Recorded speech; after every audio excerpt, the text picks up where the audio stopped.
Hello बच्चों, let's read the question. Considering the elements boron, carbon, nitrogen, fluorine and silicon, the correct order of their non metallic character is.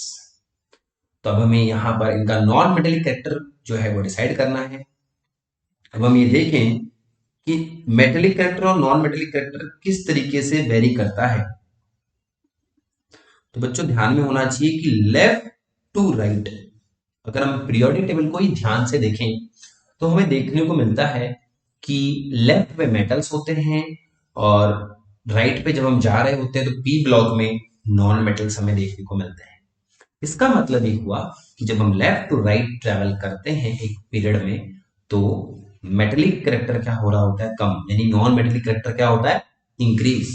So left to right non metallic character क्या होगा, increase होगा। ठीक है। और तो up to down क्या होगा, इन ए group हम कहेंगे जनरली नॉन मेटेलिक करेक्टर कम होता है। ठीक है। तो अब हम पहले इन एलिमेंट्स को एक प्रॉपर वे में अरेंज कर लेते हैं जिस तरीके से ये हमारे पीरियोडिक टेबल में अरेंज होते हैं। So boron, carbon, nitrogen, fluorine, okay, ये तो वैसे भी एक ही पीरियड के एलिमेंट आ गए। बोरोन, कार्बन, नाइट्रोजन, ऑक्सीजन नहीं है, fluorine. So left to right क्या होगा, और सिलिकॉन जो है यहां पे इसका। सो लेफ्ट टू राइट क्या हो रहा है, नॉन मेटेलिक करेक्टर इंक्रीज हो गया भाई। सो फ्लोरीन सबसे ज्यादा हो गया। तो हमारे पास दो ऑप्शन देखो, जब हम एमसीक्यू हमें दिया होता है तो हम कैसे एलिमिनेशन मेथड से जल्दी से पता कर सकते हैं।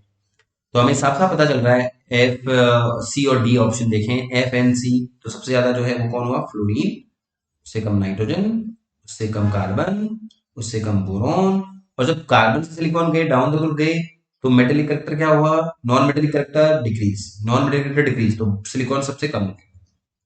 तो इस तरीके से बच्चों this is the final answer. तो इसके अकॉर्डिंग अगर हम जाते हैं तो हमारा आंसर हो जाएगा सी। सो आई होप आप लोगों को ये समझ में आया होगा। Thank you.